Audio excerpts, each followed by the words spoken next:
네, 외신을 통해서 주요 이슈들 살펴보는 픽미업 시간입니다. 오늘도 매일경제신문의 추동훈 기자님 나오셨습니다. 안녕하세요. 네, 안녕하세요. 네, 오늘도 주요 기사들을 통해서 외신들은 어떤 소식들을 중요하게 다루고 있는지 정리를 해볼 텐데요. 첫 번째 기사부터 살펴보시죠. 자, 오늘의 첫 번째 기사는요, 오라클의 주가가 거의 12% 급등했다라는 소식입니다. 자, 엔비디아가 급락하면서 조정론이 나왔던 게 불과 며칠 전인데요. 그런데 전거래일에 또 관련 종목들이 또 한 번 상승하는 모습을 보였습니다. 자, 오라클의 실적이 촉매제로 좀 풀이가 되고 있는데요. 한번 짚어볼까요? 네, 이제 서머타임이 시작되는 바람에 어제 뉴스이긴 한데요. 오라클이 사상 최고가를 썼습니다. 12%나 주가가 오른 것인데 그 배경에는 역시나 인공지능 AI 기술이 있었다라고 분석되고 있습니다. 자, 오라클은요, 원래 기업용 소프트웨어 기업으로도 전 세계적으로 이름이 알려져 있는 기업입니다. 국내에서도 많은 대기업과 일반 중소기업 등에서도 이 오라클 제품을 많이 사용하고 있는데요. 소프트웨어 기업들의 성격을 바꾸는 것들 많은 기업들이 시도하고 있는 분위기입니다. 대표적으로요, 마이크로소프트 같은 경우에도 기존에 대표적인 소프트웨어 기업으로 이름을 날렸었지만 지금은 클라우드 사업도 하고 있고요. 뿐만 아니라 인공지능 사업, 바로 오픈 AI와 손을 잡고 다양한 사업들을 펼쳐나가고 있습니다. 뿐만 아니라 게임 산업에도 진출을 해서 블리자드를 인수까지 했었죠. 마찬가지로 다른 빅테크 기업들도 미래의 먹거리를 발굴하기 위해서 이런저런 노력을 계속 해오고 있는데요. 오라클 같은 경우에도 기존의 소프트웨어 기업이라는 이미지를 벗어던지고 이제부터는 클라우드 기업 그리고 인공지능 기업으로의 모양새를 더욱더 구축해 나가겠다라는 청사진을 밝힌 것이 실적으로 이어진 것이 주가 상승으로 이어진 것으로 보입니다. 아무래도 주가의 상승은 실적에서부터 했습니다. 이날 발표한 실적을 보면요, 133억 달러의 매출을 기록했습니다. 이게 전년 동기 대비로 7%가량 증가한 숫자로 확인이 됐는데요. 월가 예상치는 어느 정도 부합을 했었지만 주당 순이익 EPS 같은 경우에는 1.41달러로 시장의 컨센서스였던 1.38달러를 상회했다라는 것이죠. 종합적인 성과도 일단은 시장의 예상치보다 좋았었는데 구체적으로 살펴보면 더욱더 눈에 띄는 성과들이 보였었습니다. 바로 클라우드 인프라 사업이 약 50%나 성장한 18억 달러의 매출 기록했다라고 이야기를 했는데요. 기존에 계속해서 사업에 해왔었던 소프트웨어 라이센스 매출을 뛰어넘었다는 점에서 굉장히 갈목상대한 모습이라는 것입니다. 대표적으로 엔비디아 같은 경우에도요, 기존에는 그래픽카드 반도체 칩을 통해서 대부분의 매출을 만들어 왔었습니다. 그랬던 엔비디아가 최근에 AI 붐에 힘입어서 대부분의 매출이 이제는 인공지능에서 나오고 있다라는 기사가 나왔었는데요. 이것이 바로 엔비디아의 주가를 끌어올린 힘이었다라는 것과 마찬가지로 오라클 역시 전통적으로 해왔었던 사업인 기업 소프트웨어의 매출이 아니라 이제는 클라우딩 사업 그리고 인공지능과 관련된 사업에서 매출이 더 크게 발생하고 있다라는 점이 주가를 크게 올리게 해준 대표적인 요인이라는 것입니다. 자, 아무래도 이 클라우딩 컴퓨팅 사업으로의 전환이 지난해부터 본격적으로 이루어졌고요. 이와 관련된 성과들이 나온다는 점은 오라클의 주가가 엔비디아와 유사하게 더욱더 많이 올라갈 수도 있다라는 점에서는 고무적이다라고 평가를 받고 있고요. 최근에 실적 발표를 통해서 많은 주가를 올렸던 다른 기업들도 전통적으로 해왔던 사업을 벗어던지고 인공지능에서 매출을 얻고 있는 기업들이 많습니다. 델 같은 경우에도요, PC 생산 기업에서 이제는 인공지능 PC를 만들겠다라고 발표를 하면서 시장에서 주가의 상승을 많이 이루어냈었는데요. 과연 오라클 역시 제2의 델, 제2의 엔비디아가 될 수 있을지에 대한 관심도 높아 보입니다. 자, 오라클의 CEO죠. 사프라 카츠 같은 경우에는요, 새롭게 구축하고 있는 클라우드 데이터 센터의 사업이 여전히 수요가 훨씬 더 공급보다 큰 상황이다라고 이야기를 하면서 성장 가능성이 무척 크다라는 점을 자신 있게 표현을 했는데요. 이러한 자신감이 어찌 보면 투자자들로서는 굉장히 크게 매력적으로 다가온 소식이다라고 이야기가 되고 있고요. 특히 엔비디아와 새로운 클라우딩 컴퓨터 계약을 했다라는 발표도 함께하면서 엔비디아의 수혜주로서의 오라클의 장점도 크게 부각시켰다라는 점이 주가를 끌어올린 요인이다라고도 분석이 되고 있습니다. 특히 미래 매출 전망도 높여 잡았는데요. 오라클은 5월에 발표될 다음 분기의 매출이 전년 동기 대비 4에서 6%가량 늘어날 것이고 클라우드 매출 같은 경우에도 22에서 24%나 성장할 것이다 라고 이야기를 하면서 이제는 두 자릿수의 성장이 계속해서 클라우딩 산업, AI 분야에서 나올 것이다 라는 점도 거듭 강조를 했습니다. 네, 이렇게 오라클이 호실적을 공개하면서 이 전거래일에 간밤 이 AI 관련 종목들이 좀 힘을 받는 하루였는데요. 그런데 또 오늘 개장 후에 보니까 엔비디아의 주가가 또 하락을 하고 있습니다. 뭐 최근에 변동성이 너무 큰 게 아닌가 싶은데요. 네, 맞습니다. 뭐 엔비디아 같은 경우에도요, 어제 이 오라클의 실적이 발표된 직후에 같이 주가가 많이 올랐었습니다. 지금은 AI와 관련된 기업들이 함께 움직인다라고 해도 과언이 아닌데요. 12일 날 엔비디아 같은 경우에도 최근에 부진을 씻어내고 7%나 주가가 급등했었습니다. 또다시 최고가를 경신하고 시장에 기대감을 높일 것이다라는 전망의 힘이 실렸었는데요. 지금 서머타임이 시작되면서 미국 증시도 또다시 개장을 했었는데 문제는 지금 AI 관련주가 아침부터 또 크게 빠지고 있다는 점입니다. 제가 금방 확인해 봤을 때는요. 엔비디아 주가가 약 3.2% 빠진 889달러 정도를 기록하고 있고요. AMD 같은 경우에는 4%가 넘는 하락폭을 지금 보이고 있는 상황입니다. 또한 반도체 기업으로 최근에 인공지능 관련주로 분류되고 있는 마이크론 같은 경우에도 3% 이상 빠지고 있으면서 이 반도체 관련주들이 전반적으로 부진한 출발을 보이고 있는 상황입니다.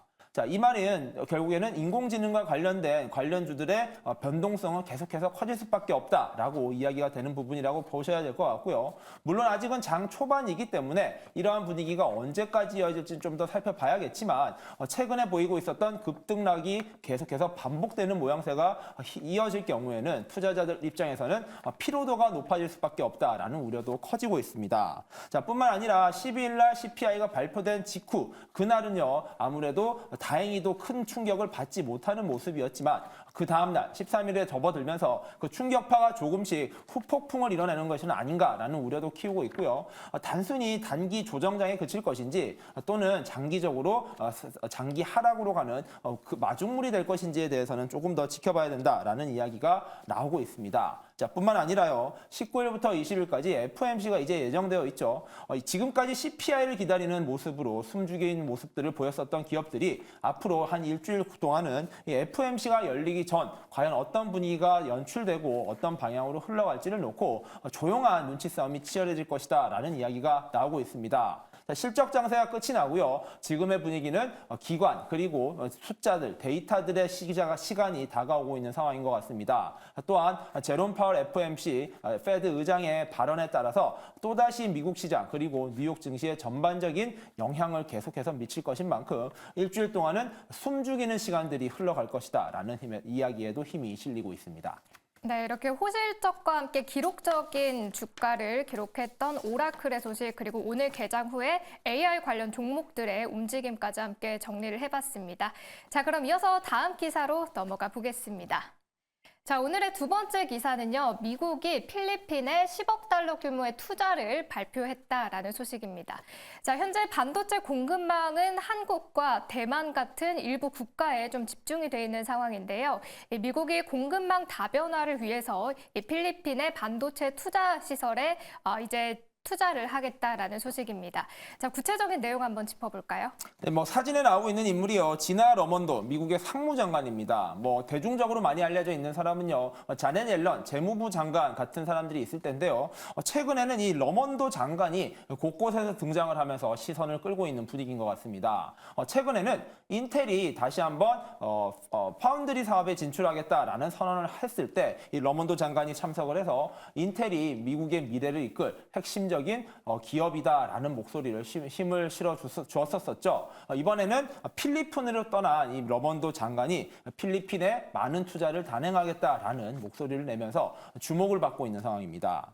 자, 반도체 시장이 계속해서 격변을 겪고 있는 상황입니다. 동아시아가 패권을 가지고 있었던 최근의 분위기가 미국을 중심으로 많이 흐트러지고 있는 분위기인데요. 미국 정부에서는 동아시아에서 집중되어 있었던 반도체 패권을 이제는 조금 더 줄여야 될 것 같다라는 목소리를 내고 있는 상황입니다. 이게 바로 2022년도에 시행됐던 반도체 지원법으로부터 시작됐다라고 해도 과언이 아닐 것 같은데요. 이 법안 같은 경우에는요. 미국을 중심으로 반도체 생산을 이루어내는 것을 목표로 했었고요. 이와 더불어서 중국을 반도체 시장에서 사실상 퇴출시키는 것을 목표로 해왔었습니다. 자, 그러한 성과들이 하나둘씩 나오고 있는데요. 최근에 TSMC가 미국 정부로부터 보조금을 받기 시작했다라는 보도가 나왔었고요. 인텔 같은 경우에도 굉장히 큰 금액의 보조금을 지급받을 것이다라는 뉴스도 나왔었죠. 자, 그런 가운데 미국 시장만 바라보고 있던 글로벌 반도체 기업들에게 굉장히 큰 데미지를 줄 수 있는 뉴스가 나왔다라고 보시면 될 것 같습니다. 자, 상무장관이 필리핀에 대한 반도체 사업 지원을 하겠다라는 이야기를 했었는데 그 배경에는요, 반도체 공급을 다변화하겠다라는 메시지가 담겨 있다는 겁니다. 사실 파운드리 시장만 놓고 보면요, 미국에서 현재 사업을 펼쳐나가려고 애를 쓰고 있는 대만을 대표하는 기업 TSMC와 한국을 대표하는 기업 삼성전자가 굉장히 압도적인 시장 점유율을 가지고 있는 상황입니다. 그랬던 두 국가에 너무나 몰려있는 부분이 문제가 된다라는 점을 풀기 위한 하나의 묘책이 반도체 지원법이었었습니다. 이 반도체 지원법은요, 글로벌 반도체 기업들이 미국 현지에서 공장을 짓고요, 미국 현지에서 원자재들을 공급받아서 반도체를 생산하고 이곳에서 소비하는 것을 목표로 해왔었습니다. 이것으로는 부족했던 것일까요? 이게 인텔을 비롯한 미국 기업들을 중심으로 해서요, 반도체 생산을 더 많이 하고 보조금을 더 지급받을 수 있도록 유도하고 있는 모양새를 보여왔었습니다. 자, 이로 인해서 TSMC나 삼성전자 같은 경우에는 굉장히 예민하게 반응해 왔었는데 미국의 말을 들었다가 오히려 미국에게 당하고 있는 꼴을 연출되는 것이 아닌가라는 우려를 키웠기 때문입니다. 그러한 우려가 현재 진행형으로 계속되고 있었던 가운데 이번에 미국이 대놓고 필리핀을 밀어주겠다라는 메시지가 나왔다라는 것은 이 한국과 대만 이 두 나라의 대표 기업들의 굉장히 당혹스러움을 연출시킬 수밖에 없는 상황이다라고 보면 될 것 같고요. 자, 바이든 행정부 같은 경우에는요, 핵심 반도체의 대부분이 대만과 한국에 집중된다라는 점이 문제가 될 것이다 라고 이야기를 하고 있습니다. 이와 더불어서 중국도 억제해야 되는데요. 이 세 나라가 사실상 동아시아에 국한되어 있다라는 것은 동아시아의 변동성, 동아시아의 리스크를 고스란히 이 세 개의 국가와 기업들이 짊어지고 있다라는 점은 문제가 된다라는 것이죠.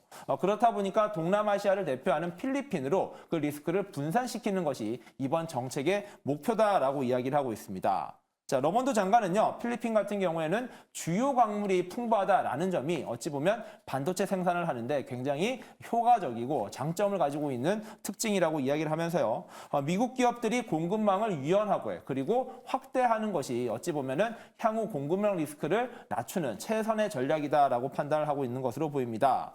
그만큼 필리핀 기업가들은 현재 시장에 기대를 많이 하고 있고요. 과연 필리핀이란 나라가 그리고 필리핀의 기업들이 이러한 미국의 기대에 부응할 수 있을지는 조금 더 지켜보셔야 될 것 같습니다.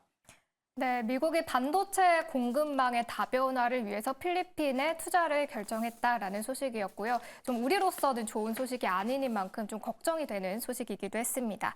자, 또 한편 중국에 대해서는 좀 견제를 강화하는 내용의 예산안이 나왔다고 하는데요. 이 내용도 짚어볼까요? 네, 맞습니다. 말씀드린 대로 동아시아에 대한 리스크를 줄이겠다라는 것이 미국의 목표인데요. 그중에서도 중국을 압박하는 카드들은 계속해서 나오고 있는 상황입니다. 자, 이번에 미국 행정부가 대중견제를 강화하는 내년도 정부 예산안을 발표했습니다.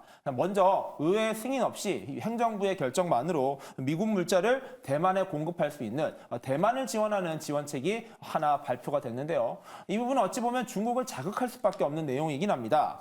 그럼에도 불구하고 중국을 막는 것이 중요하다라는 미국 행정부의 의지라고 표현이 되는 것 같고요. 이와 더불어서 태평양의 억제력을 강화하는 이니셔티브 PDI 정책에 99억 달러를 배정했다라는 발표도 같이 나왔습니다. 이거 같은 경우에는 인도 태평양 반도에서 일어나고 있는 중국의 군사력 증강에 대응하기 위한 예산이라고 보시면 될 것 같은데요. 다방면에서 중국을 압박하는 카드들을 쏟아내고 있는 미국의 정책들이 과연 예정대로 그리고 계획대로 잘 이루어질 수 있을지 계속해서 좀 지켜보는 것이 거듭 중요해질 것 같습니다. 네, 중국에 대한 견제를 강화하는 내용의 예산안이 현재 미국에서 나왔다는 내용이었고요. 자, 이에 따라서 오늘 중국 증시가 하락했다는 점도 함께 체크를 해보시면 좋을 것 같습니다. 자, 그럼 이어서 마지막 기사로 넘어가 보시죠. 자, 오늘의 마지막 기사는요, 중국으로 다시 넘어가 보는데요. 완커의 신용등급 강등 소식입니다.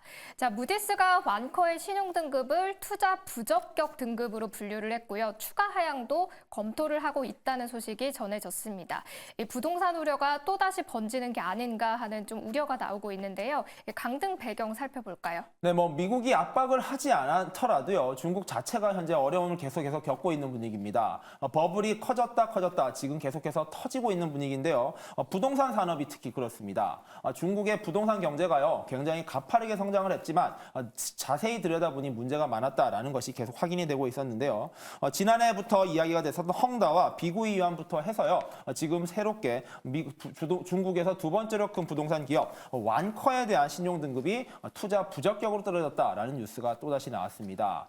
이 충격파가 얼마나 커질지에 대한 분위기가 계속해서 감지되고 있는데요. 무디스 같은 경우에는 투자 적격 등급 중에서 가장 낮았던 BAA 3단계에서요, 이번에 BA1 단계로 다시 한 단계를 하락시켰습니다. 사실상 투기 등급, 투자를 해서는 안 된다라고 등급을 낮춘 것인데요. 기업 입장에서는 투자를 더 이상 유치하기 힘들 정도로 나쁜 투자 등급을 받은 것입니다. 완커에서는 너무나 당혹스럽다라고 입장을 밝히면서 이러한 투자 등급의 하락이 크게 문제가 되지 않도록 리스크를 관리하겠다라고 항변을 했는데요. 시장의 분위기는 그렇게 호락호락하지 않습니다. 앞서 말씀드린 대로 미국 정부가 대놓고 중국을 압박하고 있는 상황이고요. 그럼에도 불구하고 중국이 이를 극복하기 위한 여러 내수 부양 카드들을 내놓았지만 부동산 리스크를 계속해서 막지 못하고 있는 상황이 연출되고 있기 때문인데요. 중국은 안간힘을 써서 이 위기를 넘어가려고 하고 있지만 민간 기업들이 계속해서 연쇄적으로 부도가 발생하거나 어려움을 겪는 상황이 반복된다면 이 문제는 분명히 중국 정부가 나서더라도 해결이 쉽지 않다라는 데 힘이 실리고 있는 분위기입니다. 네, 이렇게 중국의 2위 부동산 업체 완커의 신용등급 강등 소식까지 오늘 마지막 기사로 정리를 해주셨습니다. 자, 오늘 픽미업 저희가 준비한 소식은 여기까지고요. 오늘도 매일경제신문의 추동훈 기자님 함께했습니다. 고맙습니다. 네, 감사합니다.